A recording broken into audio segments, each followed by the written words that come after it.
Mamangu. Naam. Sasa mbona umekaa hapa mimi umeniacha ndani? Napunga upepo kidogo. Acha masiara yako bwana. Hebu njoo ndani. Njoo tukae nawe.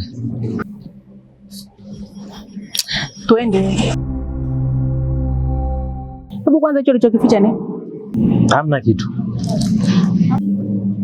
Sio kaida yako. Hamna kitu.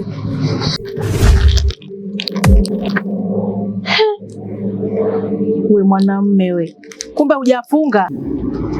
Hamna, alikuwa nimezikamata tu mpaka saa 12. Mimi kuniakitia huko ndani umefunga kumbe hujafunga. Hizi nimezikamata na mpaka saa 12. Yaani tangu asubuhi mimi nahangaika naye kukupikia umefunga mume wangu kumbe hujafunga unakaa hapo unakula hizo tende. Mke wangu unajua nini? Mie roho yangu ndogo mpaka saa 12 nitakuwa Mke wangu nielewe basi. Jamani naombeni msaada. Huyu mwanamume nimemshindwa. Nimefunga mimi sijala eti. Sasa kwa nini ukae na atende hapo unakula? Ndio nimekaa nazo mpaka saa 12. Haya malizia. Na siziachi. Na kwa Mungu utakuja kujibu hivyo hivyo.